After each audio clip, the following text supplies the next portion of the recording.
نحمده ونصلي على رسوله الكريم أما بعد وقال إبراهيم عليه الصلاة والسلام ولكن ليطمئن قلبي رب اشرح لي صدري ويسر لي أمري واحلل عقدة من لساني يفقهوا قولي يا رب صل وسلم دائما أبدا على حبيبك خير الخلق كلهم.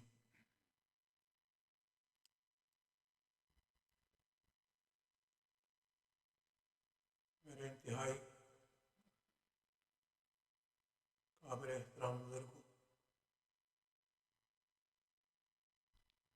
بھائیوں، دوستوں اور گھروں میں بیٹھ کر سننے والی اور بہنوں، ماہ مقدس کا دوسرا عشرہ رواں دواں ہے۔ اللہ رب العالمین کی بارگاہ عالی میں دعا کرتے ہیں کہ ہمیں اس ماہ مبارک کے اندر اس کی طرف رجوع کرنے کی اور اس کی ذات سے لو لگانے کی اور اس کے کلام پاک سے اپنا ربط مضبوط کرنے کی توفیق عطا فرمائے، اور اللہ تبارک و تعالی ہمیں ہمارے اسلاف جس طرح انہوں نے ماہ رمضان گزارا کرتے تھے، جس طرح انہوں نے اپنے رب کی ذات کے ساتھ تعلق کو قائم کیا، اس کے کلام پاک کے ساتھ تعلق کو قائم کیا، اسی نہج پر اللہ تبارک و تعالی مجھے اور آپ کو بھی چلنے کی توفیق عطا فرمائے۔ ہمارے اسلاف میں ہمارے اکابرین میں امام بخاری رحمۃ اللہ علیہ بھی ہیں، جن کی کتاب صحیح البخاری اس کا بھی درس دیا جا رہا ہے۔ وہ بھی اللہ تبارک و تعالی کے بہت بڑے نیک بندوں میں اور اللہ تبارک و تعالی کے برگزیدہ بندوں میں شمار ہوتے تھے۔ وہ ہستیاں جو ماہ مقدس کے اندر ہر روز ایک قرآن پاک ختم کرتی تھی، ان میں سے ایک امام بخاری بھی ہیں۔ امام بخاری رحمۃ اللہ علیہ ماہ مبارک یعنی رمضان کے مہینے کے اندر ہر روز ایک قرآن پاک ختم فرماتے تھے، اور امام بخاری رحمۃ اللہ علیہ کا شمار مستجاب دعوات ان لوگوں میں ہوتا ہے کہ جو مقبول دعات ہیں، یعنی جن کی دعائیں اللہ تبارک و تعالیٰ رد نہیں فرماتے تھے، جو بھی وہ اللہ سے دعا کرتے تھے اللہ ان کی دعاؤں کو قبول فرما لیتے تھے۔ ایک موقع پر امام بخاری رحمۃ اللہ علیہ نے فرمایا اہل مجلس سے کہ انسان کو ایسا نہیں ہونا چاہیے کہ وہ کوئی دعا کرے اور اس کی دعا قبول نہ ہو۔ تو اہل مجلس میں سے کسی نے پوچھا کہ آپ کو اس کا کیا تجربہ ہے اور اس کا کیا علم ہے؟ تو امام بخاری رحمۃ اللہ علیہ نے فرمایا کہ میں نے جب بھی اللہ تبارک و تعالیٰ سے کچھ مانگا تو مجھے مل گیا، لیکن اندیشہ اور ڈر اس بات کا رہتا ہے کہ کہیں ایسا نہ ہو کہ میری جتنی بھی نیکیاں ہیں، میرے جو نیک اعمال ہیں، ان کا صلہ اور ان کا عوض مجھے دنیا ہی میں مل جائے اور آخرت میں محروم رہوں، اس لیے کبھی میں دعائیں نہیں کرتا، یہ سوچ کر کہ میں دعا کروں گا مجھے جو کچھ مانگوں گا وہ مل جائے گا، اور ادھر خطرہ یہ لاحق ہے کہ کہیں دنیا ہی کے اندر سب کچھ مل گیا، آخرت میں مجھے کیا ملے گا۔ یہ تھے وہ ہمارے اسلاف کہ جن کی نگاہوں میں، جن کے دل و دماغ کے اندر آخرت ہی ہمیشہ بری رہتی تھی کہ ہمارے ساتھ آخرت کے اندر کیا ہونے والا ہے، آخرت میں ہمارے ساتھ ہمارا رب کیا برتاؤ کرے گا اور ہمیں کیا ملنے والا ہے۔ بس ان کی یہی تگ و دو تھی کہ ہمیں آخرت میں کچھ مل جائے، اور ان کی فکر یہی تھی کہ ہم آخرت کے اندر کامیاب ہو جائیں۔ تو امام بخاری رحمۃ اللہ علیہ بھی ان اشخاص اور ان نفوس قدسیہ میں تھے کہ جن کے دل و دماغ کے اندر ہمیشہ آخرت ہی بری رہتی تھی۔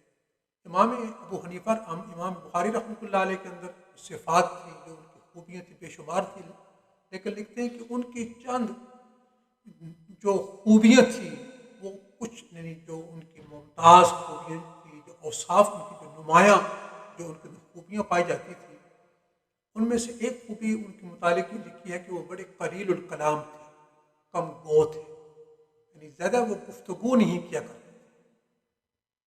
امام بخاری رحمۃ اللہ علیہ زیادہ گفتگو نہیں کرتے تھے، یعنی جب کوئی بات ضرورت ہوتی تو گفتگو کرتے، اس لیے آپ صلی اللہ علیہ وسلم نے فرمایا کہ من کان یؤمن باللہ والیوم الآخر فلیقل خیرا او لیصمت، کہ جو اللہ پر اور آخرت کے دن کو ایمان رکھتا ہے، اس کو چاہیے کہ وہ خیر کی بھلائی کی بات کرے، ورنہ وہ خاموش رہے۔ اس لیے اسی زبان کے ذریعے سے بہت سارے گناہ سرزد ہو جاتے ہیں، اور امام بخاری رحمۃ اللہ علیہ اس زبان سے جو عام ایک گناہ کا جو ابتلا ہے وہ ہے غیبت۔ امام بخاری رحمۃ اللہ علیہ ان لوگوں میں سے ہیں کہ جو یہ فرمایا کرتے تھے کہ کل قیامت کے دن، آپ دیکھیں یہ وہی کہہ سکتا ہے کہ جس نے یعنی اس گناہ سے بالکل یا اجتناب کیا ہو، پرہیز کیا ہو، اس سے بچا رہا ہو۔ امام بخاری رحمۃ اللہ علیہ فرمایا کرتے تھے کہ کل قیامت کے دن کوئی مقابل، کوئی خصم، کوئی میرا آدمی آ کر یہ نہیں کہہ سکتا کہ میں نے اس کی غیبت کی۔ کل قیامت کے دن اللہ تبارک و تعالیٰ مجھے اس معاملے میں پکڑ نہیں کریں گے میری، کہ میں نے کسی کی غیبت کی ہو، کہ اللہ مجھے پوچھے کہ تو نے فلاں کی غیبت کی تھی، اس لیے کہ میں آج تک کبھی بھی کسی کی میں نے غیبت نہیں کی۔ یعنی اپنے دیکھیں آدمی ہمیشہ غیبت کس کی کرتا ہے؟ اپنے مخالفین کی کرتا ہے، ان کی برائیاں پیٹھ پیچھے بیان کرتا ہے۔ امام بخاری رحمۃ اللہ علیہ کے بے شمار مخالفین تھے، اور اب یہ دنیا کا ایک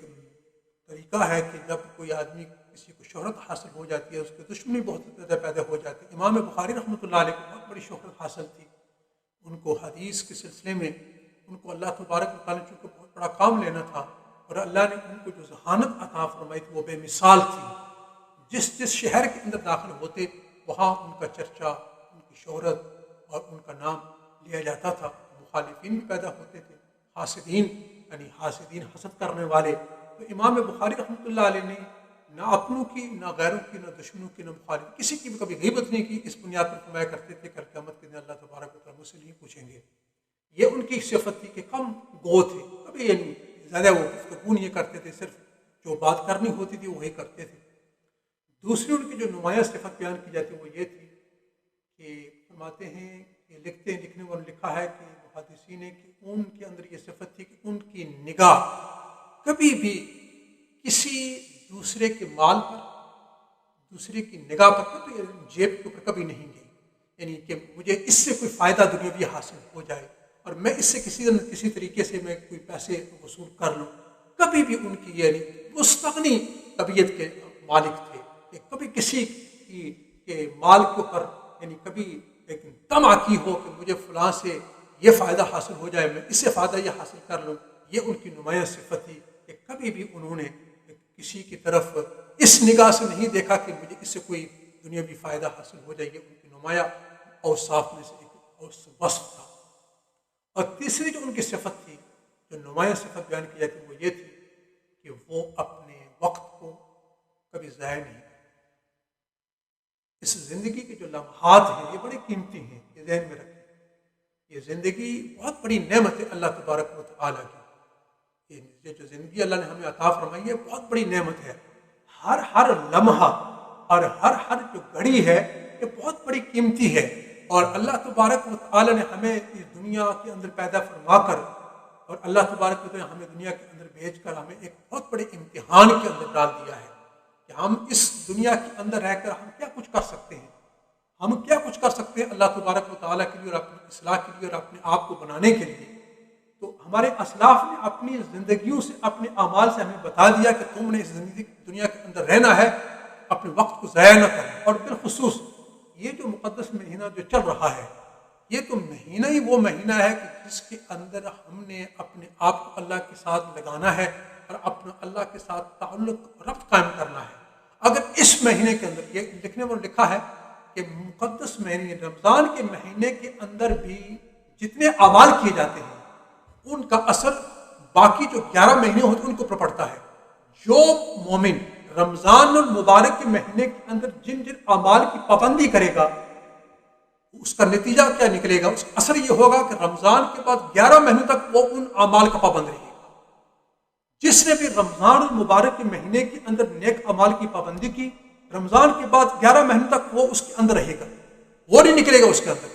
جو رمضان المبارک کے مہینے کے اندر سستی دکھائے گا، 11 مہینے اس کے اندر سستی رہے گی۔ جو رمضان کے مہینے کے اندر لاپرواہی کرے گا، 11 مہینے وہ لاپرواہ رہے گا۔ تو رمضان کے مہینے کے اندر آپ جیسا رمضان گزاریں گے ویسے آپ کے باقی 11 مہینے گزریں گے۔ رمضان کا مہینہ عبادت کے اندر گزرا تو باقی 11 مہینے عبادت کے اندر گزریں گے۔ رمضان کا مہینہ ہمارا ادھر ادھر کی گفتگو کے اندر اور لا یعنی باتوں کے اندر گزرا تو پھر ہمارے 11 مہینے بھی آنے والے ہیں، وہ بھی اسی اللہ اور بیکار باتوں کے اندر گزریں گے۔ تو ہم اللہ سے دعا کرتے ہیں کہ اللہ ہمیں ان اسلاف کے نقش قدم پر چلنے کی توفیق عطا فرمائے۔ تو ابھی جو میں نے یہاں اس امام بخاری رحمۃ اللہ کی کتاب سے جو میں نے بات پڑھی ہے، حضرت ابراہیم علیہ السلام کا قول جو اللہ تبارک و تعالیٰ نے قرآن حکیم کے اندر نقل کیا ہے، اس کو امام بخاری رحمۃ اللہ نے یہاں بیان فرمایا۔ اصل میں یہ کتاب ایمان چل رہی ہے اور امام بخاری رحمۃ اللہ علیہ ثابت یہ فرما رہے ہیں کہ ایمان یہ کبھی کم ہو جاتا ہے، کبھی بڑھ جاتا ہے۔ جب انسان اچھے حالات، یعنی جب انسان مساجد میں آتا ہے، جب بیانات کے اندر واعظ و نصیحت کے اندر بیٹھتا ہے تو اس کی ایمان کی کیفیت کے اندر اضافہ ہو جاتا ہے، اور جب کبھی برے ماحول کے اندر چلا جاتا ہے تو اس کی ایمان کے اندر کمی آ جاتی ہے۔ جب نیک اعمال کرتا ہے اس کی ایمان کے اندر اضافہ ہو جاتا ہے، جب کوئی گناہ کرتا ہے اس کی ایمان کے اندر کمی آ جاتی ہے۔ تو ایمان اور اطمینان، یعنی انسان کو جب ایک بندے کو ایمان حاصل ہو گیا اور پھر اس کے بعد اس کو ایک اطمینان، یعنی ایک قلبی سکون، اس کے بھی درجات ہیں۔ کسی کا جو قلبی سکون ہوتا ہے، قلبی اطمینان ہوتا ہے، وہ اونچے درجے کا ہوتا ہے، کسی کا میڈیم درجے کا ہوتا ہے، کسی کا اس سے کم ہوتا ہے۔ تو حضرت ابراہیم علیہ السلام نے اللہ تبارک و تعالیٰ کی بارگاہ میں دعا کی تھی کہ ربی ارنی کیف تحیی الموتى، کہ میرے پروردگار آپ مجھے یہ بتائیں کہ آپ مردوں کو کس طرح زندہ کرتے ہیں۔ حضرت ابراہیم علیہ السلام نے اللہ تبارک و تعالیٰ سے یہ سوال کیا کہ آپ بتائیں، کہ یہ سورۃ بقرہ کے اندر ہے کہ آپ کے اللہ مجھے بتائیں کہ مردوں کو آپ کس طرح زندہ کرتے ہیں۔ یا سوال یہ پیدا ہوتا ہے کیا حضرت ابراہیم جو العزم پیغمبر ہیں، کیا ان کو اللہ کی ذات کے اوپر، اس کی قدرت کے اوپر شک تھا؟ بالکل شک نہیں تھا۔ وہ یعنی اللہ کے نبی تھے، اللہ کے نبی تو شک و شبہ سے بالاتر ہوتے ہیں، ان کو بالکل شک و شبہ نہیں ہوتا۔ لیکن سوال یہ ہے کہ پھر حضرت ابراہیم علیہ السلام یا کیا پوچھ رہے ہیں کہ اللہ آپ مجھے یہ بتائیں کہ آپ مردوں کو کس طرح زندہ کرتے ہیں؟ تو اس کا جواب یہ ہے کہ حضرت ابراہیم علیہ السلام کو اللہ کی قدرت کاملہ کے اوپر پورا کا پورا یقین تھا کہ اللہ ہر شے کے اوپر قادر ہے، اللہ تبارک و تعالیٰ مردوں کو زندہ کر سکتے ہیں، کوئی چیز اللہ کی قدرت سے باہر نہیں ہے۔ لیکن جو سوال حضرت ابراہیم علیہ السلام نے کیا وہ یہ تھا کہ اے اللہ آپ مردوں کو زندہ کرنے کے اوپر قادر تو ہیں، لیکن اے میرے پروردگار آپ ان کو کس طرح زندہ کریں گے؟ وہ میرے دل و دماغ کے اندر بات آ رہی ہے کہ وہ زندہ کرتے ہیں لیکن کس طرح کریں گے وہ مجھے بتا دیں۔ یہ حضرت ابراہیم علیہ السلام کا سوال تھا۔ ان کو اللہ کی قدرت کے اوپر تو کوئی شک و شبہ نہیں تھا، کہ پورا یقین تھا کہ اللہ قادر ہے۔ لیکن یہ انسان کے دل، جیسے دیکھیں نا کہ اگر کوئی مکہ مدینہ نہ گیا ہو اور ایک مسلمان ہے، اس کا یقین ہے کہ مکہ کے اندر اللہ کا گھر ہے، مدینہ منورہ کے اندر سرکار دو عالم صلی اللہ علیہ وسلم کے روضہ اطہر ہے، اور کبھی گیا نہ وہاں ہو، لیکن اس کا ایک شوق، اس کا پورا ایمان ہے کہ اللہ کا گھر بیت اللہ مکہ کے اندر ہے، لیکن اس کا ایک شوق ہوتا ہے کہ میں کب وہاں پہنچوں اور اللہ تبارک و تعالیٰ کے گھر کو دیکھ لوں۔ آپ دیکھیں نا کہ اگر آج تک تو ٹی وی کے اندر سب کو دیکھ سکتے ہیں، لیکن اگر یہ صورت نہ ہو تو ایک انسان کے دل و دماغ کے اندر ہوتا ہے کہ وہ جس نے کبھی دیکھا نہ ہو، دل و دماغ کے اندر اس کا ایک نقشہ ہوتا ہے، اپنا ایک نقشہ ہوتا ہے کہ اللہ کا گھر ایسے ہوگا، آقا پاک صلی اللہ علیہ وسلم کے روضے اطہر پر جاؤں گا وہ یعنی ایسی ہوگا، تو یہ اس کا نقشہ ہوتا ہے۔ اب اس کے اندر ایک شوق ہوتا ہے، ایک ولولہ ہوتا ہے کہ کب میں وہاں مکہ پہنچوں اور اللہ کے گھر کی زیارت کروں. تو ہو یہی حالت ہے حضرت ابراہیم علیہ السلام کی کہ اللہ کی قدرت کے اوپر یقین تو تھا کہ اللہ کو مردوں کو زندہ کر سکتے ہیں، لیکن دل و دماغ کے اندر ایک انتشار یہ تھا کہ میرا رب جب زندہ کرتا ہے تو کس طرح زندہ کرتا ہے، یہ اللہ سے میں پوچھ لوں کہ یہ اللہ اس کی کیفیت کیا ہے. تو حضرت ابراہیم علیہ السلام نے اللہ تبارک و تعالیٰ سے یہ پوچھا کہ اللہ میرے دل کے اندر جو اطمینان ہے اس کے اندر اور قوت پیدا ہو جائے، وہ مجھے آپ دکھا دیں. اب یہاں سوال یہ ہے کہ حضرت علی رضی اللہ تعالیٰ نے موقع فرمایا تھا کہ اگر اللہ تبارک و تعالیٰ اگر حضرت علی رضی اللہ فرمایا تھا اگر اللہ تبارک و تعالیٰ ہمیں جنت اور جہنم دکھا دے اور غیب کا پردہ اللہ تبارک و تعالیٰ راستے سے ہٹا دے، تو حضرت علی رضی اللہ تعالیٰ فرمایا کرتے تھے کہ میرے ایمان کے اندر اور میرے اطمینان اور سکون قلب کے اندر ذرہ برابر اضافہ نہیں ہوگا، اس لیے کہ مجھے اللہ تبارک و تعالیٰ کی ذات کے اوپر اور اللہ کے نبی کی باتوں پر اتنا یقین ہے، اتنا ایمان ہے کہ اب اگر کوئی اللہ ہمیں دکھا بھی دے تو کوئی ذرہ برابر اس پہ اضافہ نہیں ہوگا، اس سے ہمارا ایمان پورا ہے. آپ دیکھیے ادھر ایک صحابی رسول ایک امتی یہ کہہ رہے ہیں کہ میرے ایمان کے اندر کوئی اضافہ نہیں ہوگا، میرے اطمینان قلب کے اندر کوئی اضافہ نہیں ہوگا، لیکن ادھر حضرت ابراہیم جو اولو العزم پیغمبر ہیں اور جن کو نبیوں کا باپ کہا گیا ہے، وہ یہ کہہ رہے ہیں کہ اے میرے پروردگار آپ مجھے مردوں کو زندہ کرنے کی کیفیت بتا دیں تاکہ میرا اطمینان جو ہے وہ اس کے اندر کمال پیدا ہو جائے. تو اس کا جواب یہ ہے کہ اطمینان قلب اس کے بھی درجے ہوتے ہیں. ایک اطمینان قلب یعنی دل کا سکون، ایک تو اللہ کے نیک بندوں اور جو صدیقین ہوتے ہیں ان کا ایک اطمینان قلب ہوتا ہے، سکون قلب ہوتا ہے. دوسرے نمبر پر نبیوں کا، یعنی نبیوں کو جو اللہ تبارک و تعالیٰ نے اطمینان قلب دیا ہوتا ہے وہ سب سے بڑھ کر ہوتا ہے. لیکن پھر نبیوں کے اندر بھی کچھ نبی ایسے ہوتے ہیں کہ اللہ تبارک و تعالیٰ نے جو اطمینان قلب ان کو عطا فرمایا ہوتا ہے وہ باقی نبیوں کو نہیں دیا، ان کا اطمینان سب سے بڑھ کر ہوتا ہے. حضرت ابراہیم اللہ سے یہ سوال کر کے یہ چاہتے تھے کہ او اللہ وہ اطمینان کا جو اعلیٰ درجہ ہے وہ مجھے عطا فرمائیے. اس لیے تو آپ صلی اللہ علیہ وسلم کو اللہ تبارک و تعالیٰ نے جنت دکھلائی، جہنم دکھلائی تاکہ آپ کے اطمینان کے اندر سکون قلب کے اندر اضافہ ہو جائے. تو حضرت ابراہیم علیہ السلام نے اللہ تبارک و تعالیٰ سے جو سوال کیا تھا وہ اس بنیاد پر نہیں کیا تو ان کو اللہ کی ذات کے اندر شک ہے کہ اللہ کو پیدا کر سکتے ہیں یا مردوں کو زندہ کر سکتے ہیں، نہیں، بلکہ حضرت ابراہیم چاہتے تھے کہ جو اطمینان کا اعلیٰ درجہ ہے وہ مجھے نصیب ہو جائے. تو اللہ تبارک و تعالیٰ نے ان کو وہ طریقہ بتایا کہ تم 4 پرندوں کو لو، ان کو پالو، ان کو اپنے پاس کھلاؤ، اور پھر جب وہ آپ سے مانوس ہو جائیں اور پھر ان کو ذبح کرو، اور ذبح کرنے کے بعد ان کا قیمہ بناؤ، ان کی ہڈیوں کو، ان کے پروں کو سب کو مکس کر کے ان کا قیمہ بنا کر اس کے 4 حصے کرو اور ایک پہاڑ کے اوپر ایک حصہ رکھ دو، اور پھر ہر پرندے کو اس کے نام سے بلاؤ، وہ تمہارے پاس چل کر آئیں گے. جب حضرت ابراہیم علیہ السلام نے ایسا کر لیا اور وہ قیمہ، وہ گوشت، وہ جو قیمہ بنا ہوا تھا ہر پہاڑ کے اوپر 4 پہاڑوں کے اوپر انہوں نے 4 حصے رکھ دیے، اور پھر انہوں نے آواز دی ہر پرندے کو. تو آپ فرماتے ہیں لکھا ہے کہ کیا ہوا کہ گوشت سے ملتا گیا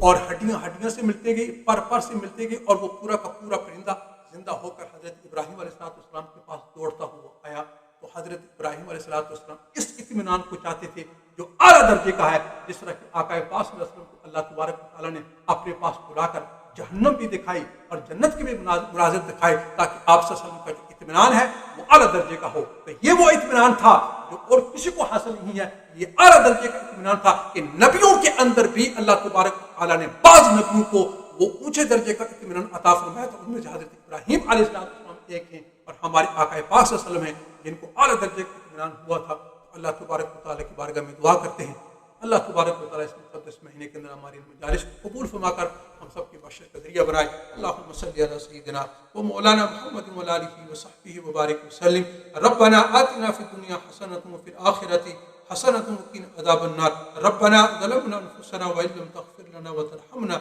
لنكونن من الخاسرین. ربنا تقبل منا انک انت السمیع العلیم وتب علینا انک انت التواب الرحیم. وصلی اللہ علی خیر خلقہ محمد و آلہ و اصحابہ اجمعین برحمتک یا ارحم الراحمین.